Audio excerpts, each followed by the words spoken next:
is going to be ready to come right out the gates. And he's going to be a very high pick when we get to that draft in Green Bay. To run. He's got the end zone. Sanders down the field. Cam Ward to throw.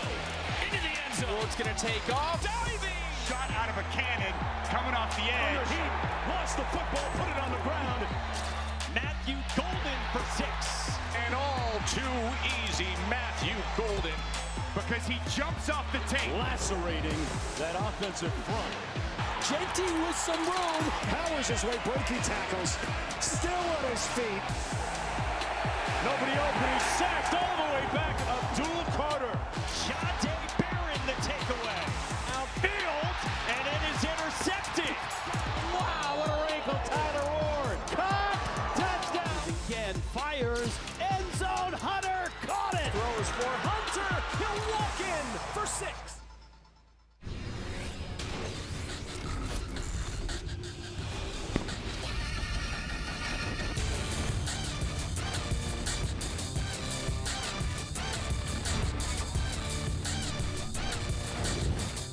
Absolutely jacked up for today. I've been waiting weeks to be able to say, welcome to the first Mock Draft Live of the season. We are presented by Toyota. I'm Mike Am, Bucky Brooks, Lance Zerline, ready to go. We are breaking down Daniel Jeremiah's mock draft, and you know he's not going to be with us, but last time I checked, he's open to feedback and willing to make some changes. Oh, yeah, he's always open. Like, nothing DJ loves more than to have a little mock draft debate, so we can take care of it. Yeah, and by the way, Lance, you got some hot takes for us today. Well, I mean, I always do.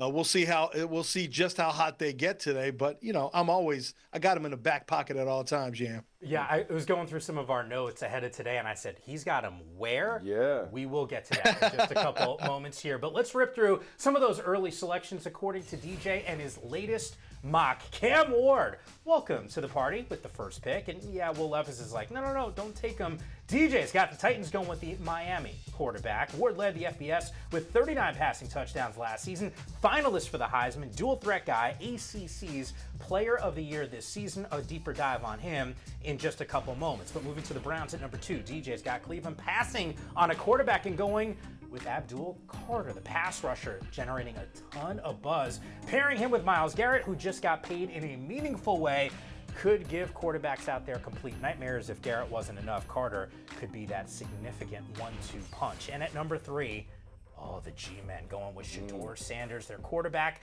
of the future, and Lord knows they need one. Sanders, heading to the Big Apple, led the FBS in completion percentage last year, helped turn around 2 college programs, and for Giants fans like myself, Shedeur, Malik Neighbors, sign me up for that, because right now we got the wide receiver part of the equation. Double check the quarterback spot, not as much here, but as you can take a closer look at the top 5, and by the way, speaking of Sanders, his teammate at CU, Travis Hunter, one selection behind him, according to DJ, going to the New England Patriots. But it all is about QB1. Ward back in the end zone. Caught for a touchdown. And guess who? Mr. Reliable. In space to the pylon, touchdown. Ward, another one-on-one. Drops it over the shoulder. Throws into the end zone. Caught. 10-yard line. Ward's going to take off. Diving! Touchdown, Cam Ward. There's the wheels. Guy is ridiculously talented and a really special story when you think about where he started and where his career finishes. I can't imagine a couple years ago going, this dude might be the number 1 overall pick, and yet here we go. Yeah, here we are. And the reason Cam Ward is the guy that we're talking about as number 1 overall pick is because he has the talent, the tools, and the tenacity. When you look at the tape, it pops. This is a guy who has big-time arm talent. You can see him delivered in a tight window. Ball is out on time, always within the strike zone. Here we're coming off an RPO. He can throw it from different platforms and angles. There a little sidewinder like he's turned into as a shortstop. He consistently hits it right in the square. But it's not only what he does in the pocket as a thrower, it's the strength that he displays, being able to shake defenders off and still teardrop it over the top. You just love how he plays. He can do it in structure, out of structure. He's a big-time player, and one of the reasons why the Tennessee Titans and any other team would covet him is because he brings all the tools that you want to see from a QB1 while also bringing the tenacity and the dog that you have to lead a team. Yeah, I love that, Bucky, and that's one of the things that really stands out when you talk to NFL teams and you talk to people who've been around Cam Ward is that, he's built like that. He is a very serious-minded football guy. He doesn't really care about the other stuff. He just really wants to be involved with football and thinks about football all the time. And that's going to check a big box for NFL teams. But the one that, the thing for me that stands out is when I'm watching a quarterback that's going to be drafted in the top 5 picks, top 6 picks, I want to say, whoa, wait a minute. Let me run that back real quick. Whoa, look at that one. And you do that on tape. Now, he's going to have some mistakes, and there's some things we can pick at from Cam Ward, but he has whoa moments on tape because he has that kind of arm and he has that kind of athletic ability on the move. So, Bucky spotlighted at the arm, the ability to expedite the throw with the RPOs, the ability with the arm talent to throw from different platforms. Not everyone can do that, but Cam Ward can do that. I actually love what you're describing here, Lance, because there are plenty of those wow moments, even that little sidearm from him. But as Lance made reference to, I watched enough of Miami to know sometimes some of those turnovers in the red zone, costly there. I mentioned the path for him, Incarnate Word, Washington State, and then Miami. This is a guy, Lance, to your point, who loves football. But should he be in front, Bucky, of Shedeur Sanders? DJ likes Cam Ward over Shedeur Sanders. I like Shedeur Sanders over Cam Ward just because of the gameplay. But both of these guys, to me, have tremendous talent. I think with Cam Ward, what you're banking on is who has the higher ceiling. He has the higher ceiling because he has a bigger arm. He has more talent. He can do creative things that really excites you as an offensive coordinator. The thing that I worry about, down in the red zone, when he wants to be the gunslinger, sometimes that doesn't work in his favor. But when you study his overall body of work and how he's uplifted 3 programs, Incarnate Word, Washington State, and Miami, there's a lot to like about the superstar. Yeah, Lance, I do want to get your take on Shedeur coming up here in just a moment, because that is one of those hot takes that I made reference to that you're going to be bringing to the table. But I do want to focus in at number 2, because for all the conversation that we're having about the quarterbacks, which typically is what dominates the draft conversation, Abdul Carter has generated a ton of buzz. Makes sense for Cleveland to go with him at 2? Absolutely. It makes a lot of sense because Jim Schwartz would love to have another pass rusher to pair opposite Myles Garrett. In Abdul Carter, you have one of I would say the most natural pass rusher that you'll find on the draft. And he's doing it in what I call one of these hybrid roles, meaning you can see him line up on the edge, you can see him line up as a stack backer. He can give you pass rush from various angles. And if you're the Cleveland Browns, you're thinking about the offenses that you have to face. Cincinnati is loaded up on offense with T. Higgins and Jamar Chase back for a long time. Joe Burrow. You think about Baltimore and what they've been able to do. And then finally, Pittsburgh went and got DK Metcalf, so they're going to try and be a little more explosive on offense. To diffuse that, you must have multiple pass rushers. Abdul Carter's the perfect fit to complement Myles Garrett.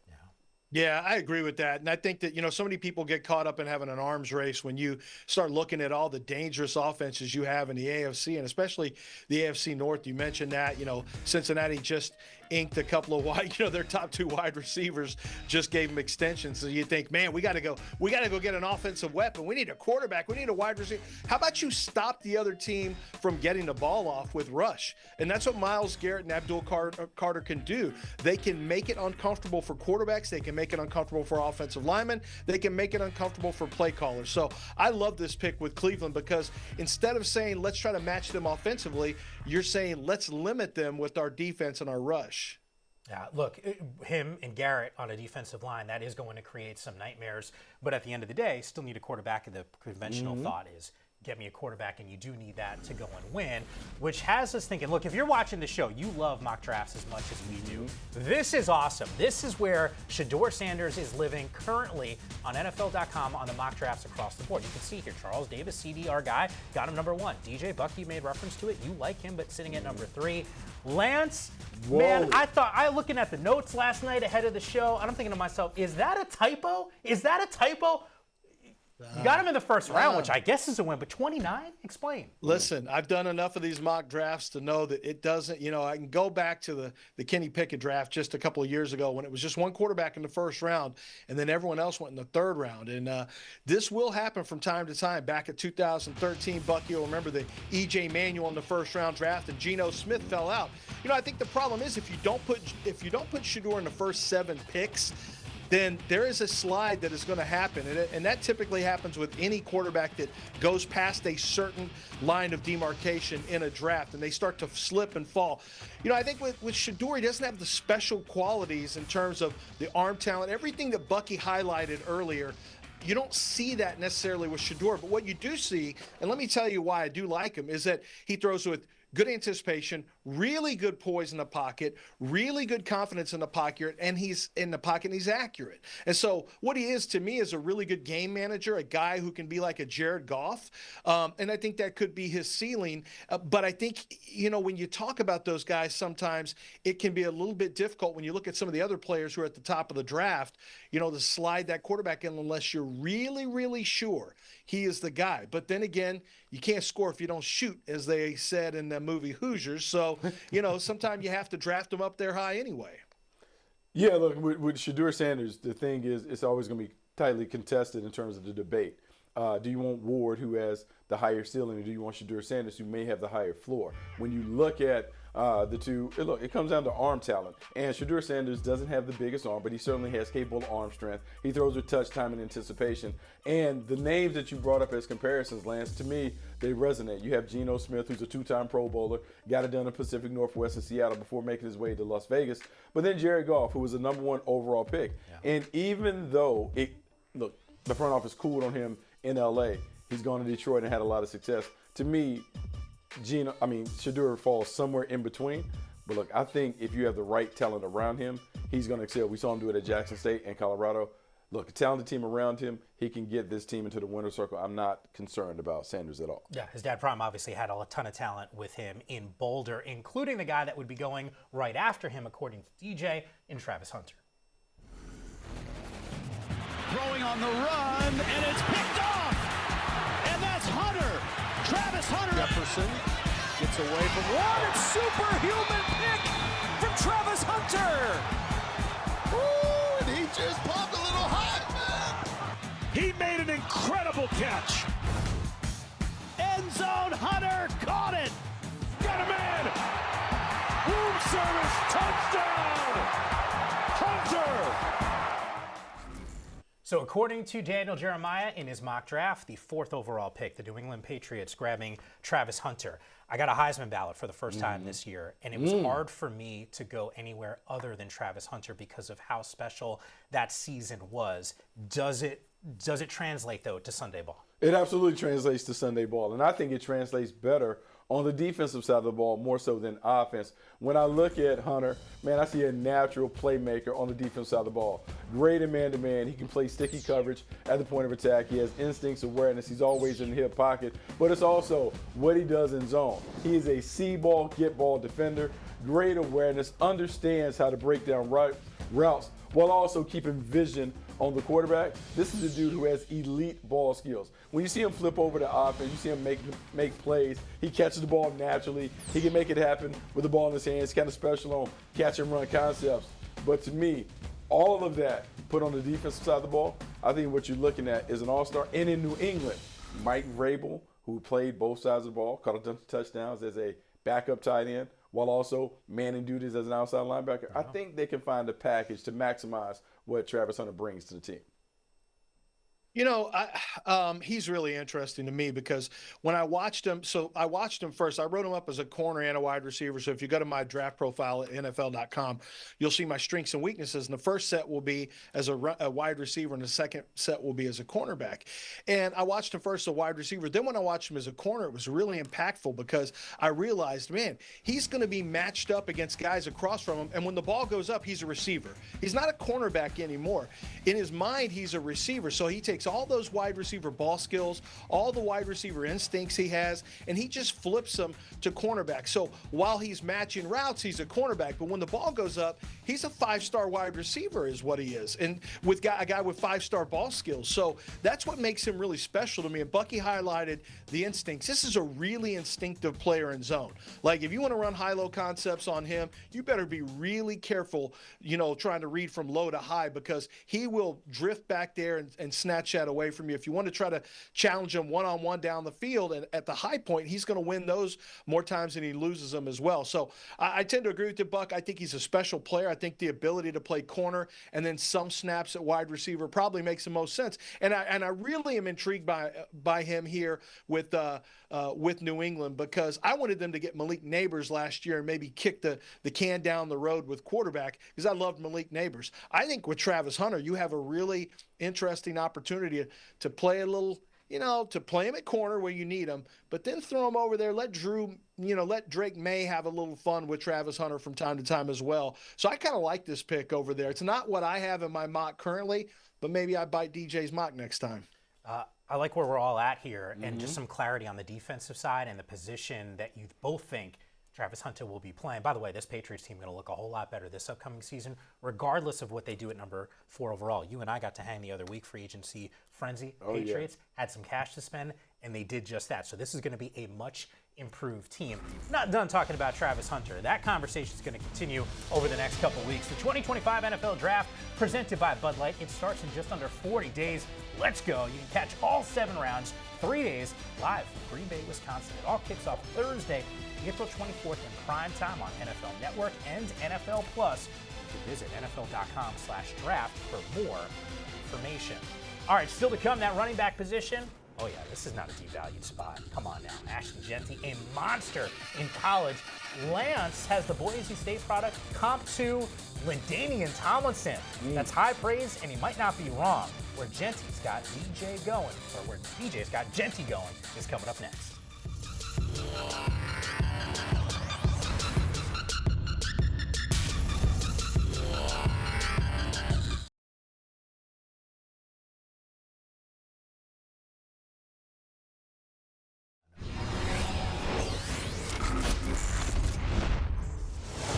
Jeanty, it'll take more than one hit. Touchdown. Pressure gets it off to Jeanty, who hurdles a man. Jeanty with some room. Jeanty has the speed. You call it long speed. We call it a touchdown. He is simply amazing. You miss those opportunities, Ashton Jeanty will make you pay. Trying to turn on the gas. Spinning into the end zone. My goodness. Jeanty to the end zone. Touchdown. Boise State. Almost that Heisman, an absolute monster. Back here on Mock Draft Live, going through Daniel Jeremiah's latest mock, and at 6, he's got the Raiders taking that dude, Ashton Jeanty, who led the FBS over 2,600 rushing yards last season at Boise State, a finalist for the Heisman Trophy. And by the way, if he played complete games, he had such big leads, 2,600 yards, my lord, he would have shattered that number. Moving on to the Carolina Panthers, our first defensive tackle comes off the board. Michigan star Mason Graham, All-American, a wrecking ball. 3.5 sacks last season. Graham, the number 4 player on DJ's top 50 list. And at number 9, the Saints, going linebacker, God Campbell. Led Alabama last season, 117 tackles and 5 sacks. Campbell turned some heads at the combine, running a 4.52 40. One of DJ's highest risers, going up 20 spots from Mach 2.0 to Mach 3.0. Speaking of this mock draft, positions 6 through 11 here, I'm going to highlight Will Campbell for just a moment. 38 career starts at left tackle. PFF had 4 sacks allowed on over 1,500 pass block snaps in his career. Certainly one of those positions that we continue to talk about and the importance on that offensive line. But Lance, I want to circle back on Jeanty. I don't know if there's a guy that I actually enjoyed watching more this last season than Jeanty. Do you like this pick for the Raiders? I do, and one of the best ways you can take pressure off of a quarterback, any quarterback, is to have a really great running game. I just think Ashton Jeanty is just a special player to me. Of all the running backs I've graded over the last 11 years at NFL.com, he's number 2 behind Saquon Barkley. And, the reason's simple. He can create in a variety of ways. He's slippery. He's elusive. It's hard to get a good shot on him. He's very clever with how he sidesteps contact. But when contact is there, boom, he's got that contact balance. He runs with a really wide base. He's built to absorb contact, and he runs with the wide base so that it's tough to knock him off his center of gravity. And you see this contact balance, but it's not just that. He's a finisher. So he can elude you, and he can finish through you. And then, of course, we don't even mention it, but he has the speed also to pull away. So he can create yards for himself in 3 different ways: elusiveness, through power, and through speed. And that's the big 3 you want when you're looking for an all-pro running back. And I have to be honest. I think when you have all-pro caliber running backs, I like them in the first round because you got the 5-year option, you got the franchise tag in the 6th year, you got a second franchise if you want in the 7th year. I mean, who wouldn't love to have an all-pro running back for 7 full years? So I think it's actually a pretty good pick in the mock for the Raiders, but they still have a lot of work to do. You can't, obviously, they're not a running back away.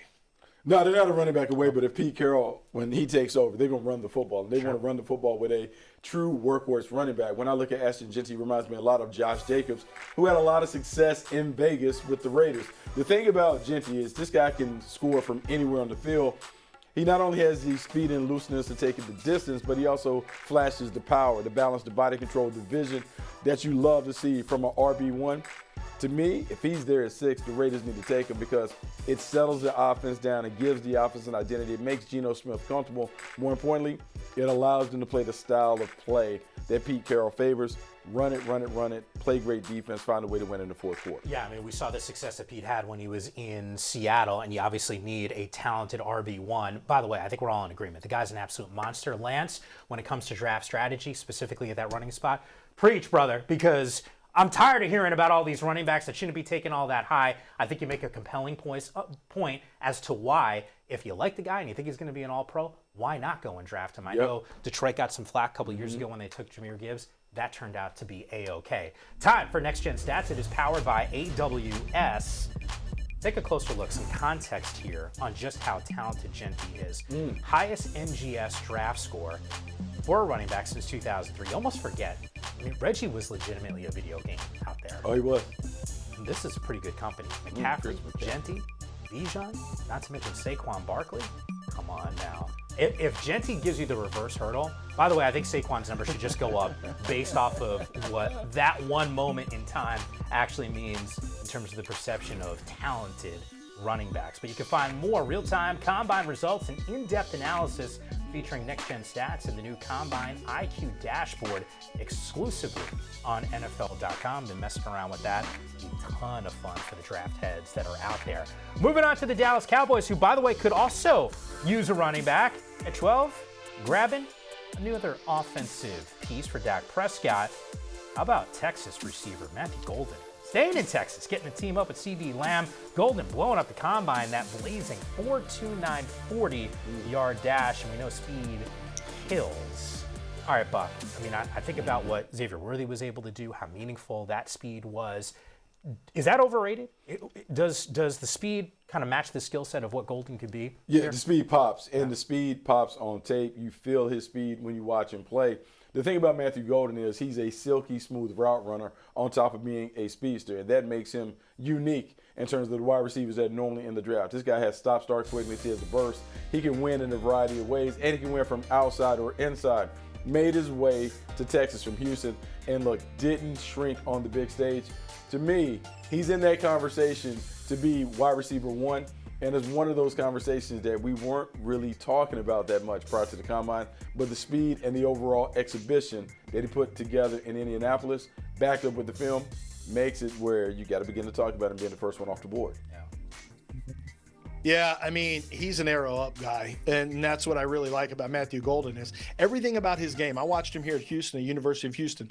When you watched him at Texas, he just kept getting better and better as the season went on. He saved his biggest plays for the 4th quarter late in games. It's an interesting pick here for the Dallas Cowboys, but it's not a bad pick. I think Matthew Golden is a guy who's really establishing himself as it feels like starting to become a safer wide receiver in this draft when you look at the rest of the class. It's kind of crazy how the conversation around the Dallas Cowboys continues to morph. The fact that we're having this conversation right now about some of their team needs, it's sort of magnified. I know Dak was banged up last year, but just a direction potentially that this team could go once the draft rolls around. As DJ's mock continues on, selections 13 through 16. Malachi Starks, by the way, second highest riser from DJ's 2.0 to 3.0, led the team, a career high 77 tackles at Georgia a season ago. Some of those other names that sort of pop here. Tyler Warren, one of those guys. Colts at 14. Lance, what do you like about the Penn State product? Well, I like the fact that what do you need? I mean, just let him know what you need and he'll do it. That's all you have to do. He is a gamer. He's a guy who wins games with winning plays. He is a winner. Everything, all those little things you want to say, I mean, that's what he does. The creative usage here with the Wildcat. They used him as a Wildcat runner all the time to get first downs. Right here, the ball skills to go up and over and make the catch.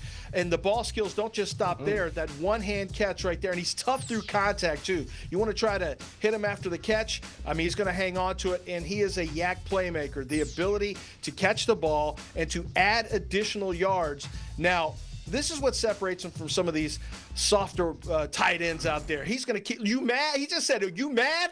Are you mad?" Got him pulling his face mask. And man, when you block him that far down, that's that imposing your will mentality that Tyler Warren has. And I think he imposes his will on the game in a variety of ways. That's why I really love him. That's why I think he's going to be such a good NFL player.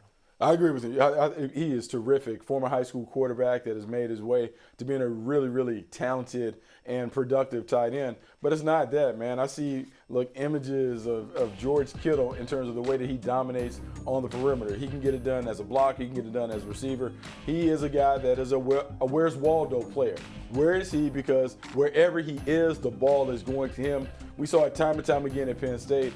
Look, they knew the ball was going to 44, but no one can stop him. And oh, by the way, been an old school historian. The fact that he wears 44 for John Riggins, man, it's just like a little feather in his cap because the toughness, the physicality, all of that he displays in his playing style. I just love what he brings to the table as a top tight end. Bucky, if he's a real one, he'll put the neck roll on next year. Why not? Why not go big?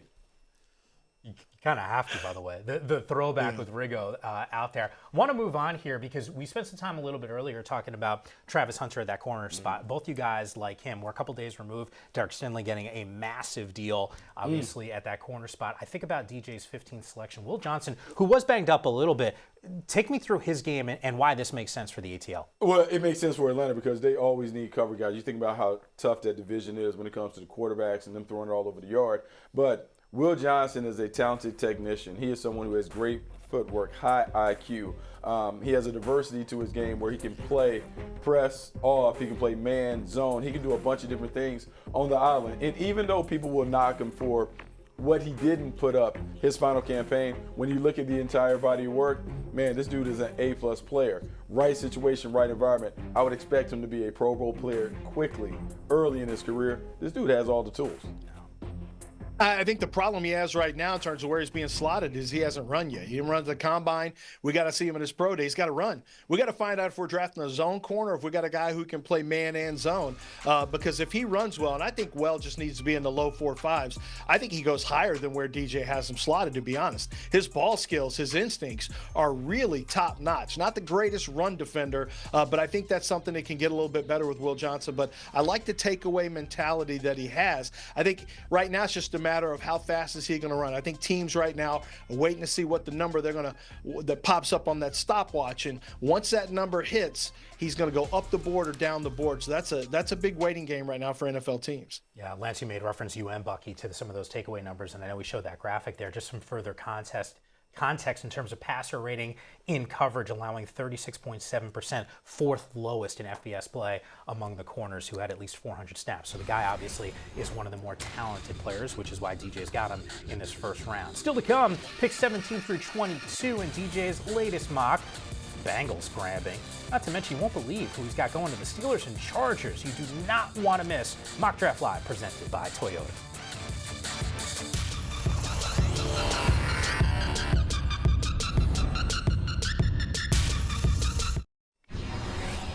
Back here on Mock Draft Live. Bucky Brooks, Lambs Airline. Mike Yam with you, presented by Toyota. Keep in mind the third leg of the draft process. It hits Frisco, Texas. The best draft-eligible players from the Big 12 Conference ready to put the finishing touches on their football resumes. Big 12 Pro Day, Wednesday and Thursday, live 1 Eastern exclusively on NFL Network and streaming on NFL Plus. Buck, I know you will be there, ready to rock and roll for us. DJ's mock draft continues to roll on. Pick 17 through 20. Mike Green, by the way, led FBS play. 17 sacks this past season. You know, I see a name there at 20. I see the three leathers at the school in UNC. I feel like March Madness. I hear Future in the background. Little March Madness. Little March Madness, UNC. Do we want to talk about seeding here in March Madness for your Tar Heels? It's like, we in the game. Yeah, you're in the dance. Maybe this is and you would smile about this. Maybe this is now a football school with Coach Belichick. I mean, it might be. It might be. Kind of crazy to say. What do you like about Hampton's game? I saw him all season long. The dude is a machine. He is a machine. And look, you can make the argument that he is much closer to Ashton Jeanty than most people are giving credit for. When we talk about the running back position, we're talking about guys that can do it all with the ball in his hands. This is a guy that can run with power. He has toughness. He runs and gets the dirty runs because he has the grittiness that you need, but he also can get on the perimeter, balance, body control, has the burst to finish, can catch the ball out the backfield, and he's solid in pass protection. You know, everyone is talking about Ashton Jeanty, but I'm telling you, Amari Hampton in that pretty uniform right there, he is going to be an absolute star at the next level. The bias is just going crazy right now in the studio. He's good. Come on. Look, man, he is a human car crash every time he runs. Like, he's going to run as hard as he can, straight ahead, and if you're in his way, you're going to get wrecked, and that's just how he runs. I think, you know, what bothers me a little bit about that is you worry about the durability, but he didn't miss any time in college. He's a guy with like 6% body fat, if that. He's built like a Greek god, and he runs really, really hard. He's got speed. There's a lot to really like about Amarian Hampton. This will really be a test of this running back stuff, you know, in the first round, like you talked about earlier, Yam. Is he the type of back who you're willing to take a shot in the first round with? 6% body fat. I'm thinking about all the sugar that I'm trying to cut. I'll never get to that number. That's okay. It is okay. That's all right. Okay, I got to be happy with who I am, and I'm just going to go and own it. Time for Going Places. It's presented by Toyota. I would prefer, though, to have 6% body fat. I'm just saying. Pick number 21, third quarterback coming off the board, according to DJ. Ole Miss's Jackson Dart to Pittsburgh to pair with DK Metcalf and George Pickens. Dart wasn't in the first round of DJ's latest mock, so there is some movement right now with regard to his play. I think about some of the things, Lance, that this guy is capable of doing. There's some big-time throws, especially earlier this season. If you watch Ole Miss, that team was putting up huge numbers offensively. What do you make of his game and the fit with Pittsburgh, who has taken in recent history a guy like Kenny Pickett in that first round, and, well, he's rocking a Cleveland uniform now. I don't love this for DJ. I got to call DJ out on this one. I mean, it feels like he's just trying to run with another quarterback for a team that needs quarterback. And frankly, I don't know that player is going to be a better fit than some of the other players that are still available on DJ's mock draft board. So, you know, I think some of the things that Jackson Dart does, I think could really be beneficial with the Pittsburgh Steelers. But I don't know that he has those special traits. We talked about special qualities and traits with Shedeur. I don't think Jackson Dart has it. And so, I really question whether or not I would spend a first-round pick on Jackson Dart, to be honest with you, at any pick. But there are some things I like about him. I just like other guys on the board better. You know, here's the thing about Jackson Dart. You have to be able to separate the system from the player. The system that Lane Kiffin runs is one that creates big plays. And Jackson Dart is a big play hunter. He does not throw a lot of checkdowns. He's pushing it down the field at all times. To me, that's why this works in Pittsburgh. Whoa. DK Metcalf being able to stretch the field. They want to run the football, so they want to do some of those things. You can actually have a new school running game with the RPOs and some of the things that they use at Ole Miss. Not saying that I love him as a elite first-round talent, but I can see him going in the first round. You need a quarterback. You got to take a quarterback. You got to swing. Jackson Dart is certainly worth taking a chance. You know, you're not wrong here. I'm almost surprised. You make a I'm compelling right. case. It's okay. You can just say I'm right. Yeah. No, not on Carolina basketball. That's a conversation for another time. Right. But I do think you make a compelling case because the team identity has been run the football. But now with the DK Metcalf and a George Pickens, maybe some of those explosive plays is something that can really trigger this team's offense. We move on in the draft, though, and at number 22. Speaking of explosive plays, DJ's got a weapon here for Justin Herbert.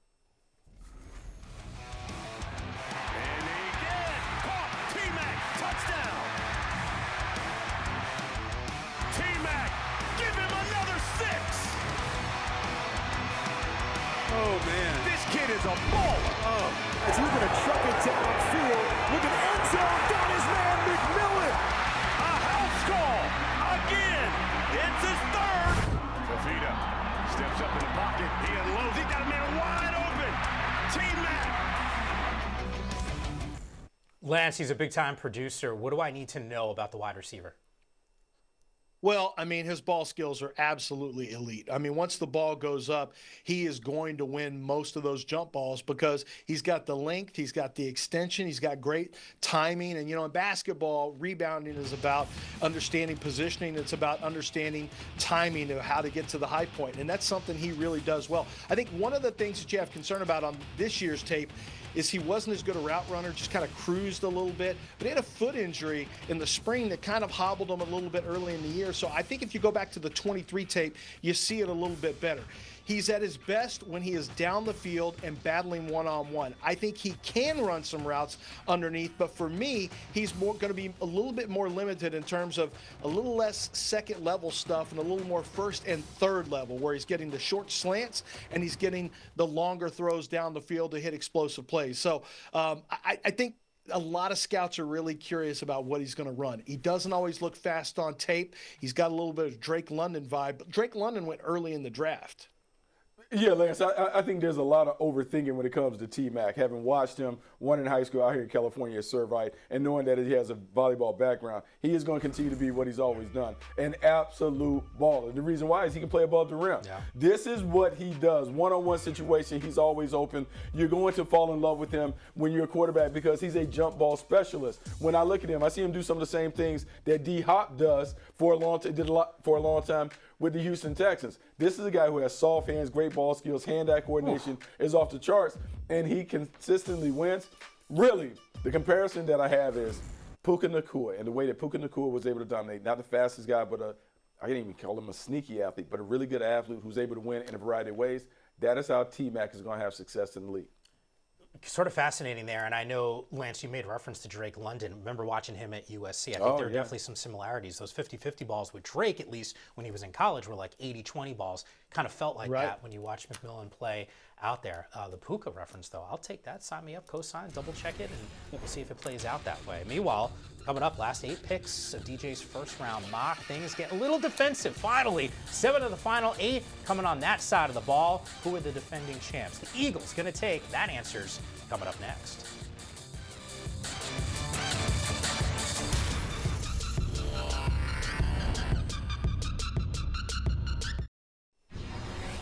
Well, back here on Mock Draft Live. We're rolling through Daniel Jeremiah's latest mock draft at number 24. How about the Kentucky corner? Maxwell Hairston ran the fastest 40 at this year's Combine, a blazing 4.28. No, the dude is not slow. Former Wildcat could be the heir apparent if Green Bay lets Jair Alexander actually walk. Still kind of crazy to think about that scenario. Meanwhile, at number 24, DJ likes the Vikings adding another weapon on the defensive side for Brian Flores. Minnesota snags 6'3" safety Nick Emenwari from South Carolina. The former Gamecock lit up the Combine. Best vertical and broad jump, and 4.3, 840. By the way, Minnesota, if they go in this direction, they are loading up on the defensive side. We've seen some of the additions in free agency as well. The rest of the picks in this cluster of 25 through 32, Kelvin Banks, the tackle, going to Houston. The kid out of Texas, Outland Trophy Award winner. Derek Harmon, by the way, PFF 55 quarterback pressures in 2024, 12 more than any other interior defensive lineman in FBS play, meaning the dude can absolutely get after dudes. Want to, though, go talk about one of these edge guys, Lance, Mykel Williams. I know you're high on what he brings to the table. Take me through why he's a good fit from a Detroit perspective. Well, you know, I think he's on the come up right now. He is a guy who you are waiting to hit who he's going to be. He's not there yet, but you already have a guy that can really, really rush. So you're not really drafting him to be a number 1 rush. I mean, that's Aiden Hutchinson. So what you're doing is, while they're sliding protection to Aiden Hutchinson, my man's going to get after it right here. Mykel Williams can rush with a hand down. He can rush standing up. He's got good length, and he's just developing his rush game. He's just learning what his go-to moves are, what his counters are going to be. be. And he's got some bend at the top, a little bit more than you expect him to have. So I think who he's going to be in 2 years is going to be substantially different than who he is now. And you're good enough right now along your defensive front that you can bring him along a little bit more slowly as that number 2 rusher next to the bookend, next to Aiden Hutchinson. Yeah, wouldn't be surprised just based off of construction of this roster where DJ is right and Detroit goes in this direction.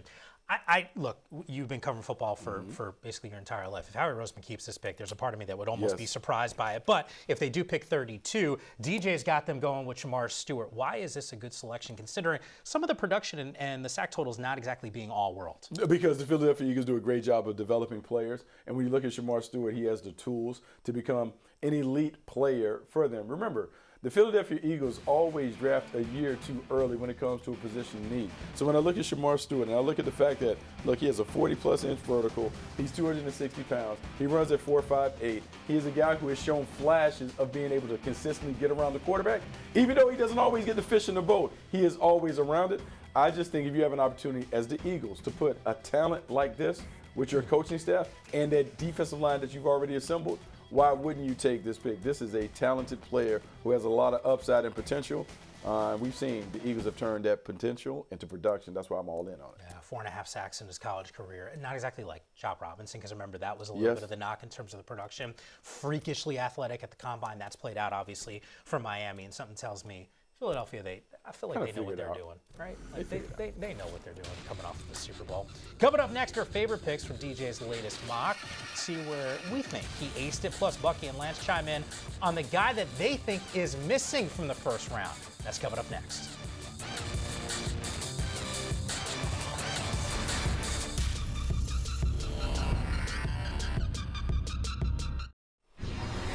'25 NFL Draft presented by Bud Light. Less than 40 days away. You can catch all 7 rounds 3 days live from Green Bay, Wisconsin. Kicks off Thursday, April 24th in primetime, NFL Network and NFL Plus. You can visit NFL.com/draft for more information. All right, today it's been DJ's Mock 3.0 that has taken center stage for us. If you don't know how it works, next couple weeks, in fact, your mock draft, Bucky, is going to be next on deck. We'll analyze all of it. Just as a reset for everyone, picks 1 through 8. He's got 2 quarterbacks going in the first 3 picks. Buck, take me through your favorite pick of the entire first round that DJ made. I'm trying not to be a homer, just like doing March Madness, doing the seedings. But it looked like Amari Hampton going to the Denver Broncos is less about the player, but more about the matchup. Having a big-time running back go with Sean Payton, where we've seen when Sean Payton has a running game and a quarterback, it normally produces fireworks. Amari Hampton being able to be the bell cow for the Denver Broncos, it works for me. Big, fast, physical, set the table for Bo Nix. Mine is Mike Green. I like Mike Green going to the Bengals. I love the fact that we got a pass rusher on the other side of Trey Hendrickson. Frankly, we don't know what's going on with Trey Hendrickson right now. So if he's gone, we need this guy. If he's not, we still need this guy. You can never have enough dogs, and he's a dog. And you watch this game against Ohio State, right? Oh, what? The inside out spin move?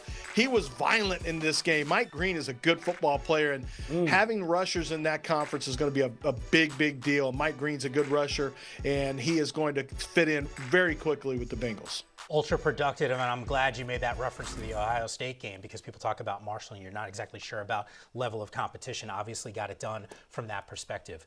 Who's missing from the first round according to DJ? All fall, we talked about Ohio State and the next great wide receiver that was going to hit the lead, Emeka Egbuka, and he's not in the mock in the first round. I am surprised because the tape suggested this dude is an absolute stud.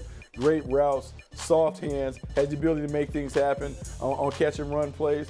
We have seen the pedigree. We've seen so many Ohio State receivers make the transition from Ohio State to the league and have a lot of success. He should be on the list. Man, for me, it's Tyler Booker from Alabama. DJ's been banging the table for him the whole draft process, and now he's not in the first, DJ? What are we doing? We got to get the big guard, the nasty guard from Alabama in the first round. Let's get Tyler Booker in the first. That's where he belongs. I'm not sure he gets past 25 at Houston. They're trying to get nasty up the middle offensively in the trenches.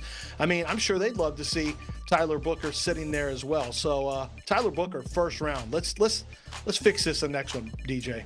Yeah, an opportunity there. And Lance, you know this, and you and I have talked about this over the years. I mean, the reality is you need some of those big bodies up in the trenches, need some offensive line help. There's plenty of teams that would absolutely love that. Something tells me Booker probably will crack that first round. Going to wrap things up for us next week, as I made reference to. It's your mock. I'm ready. Let's roll. We will see you for another edition of Mock Draft Live. It is presented by Toyota. Thanks for watching.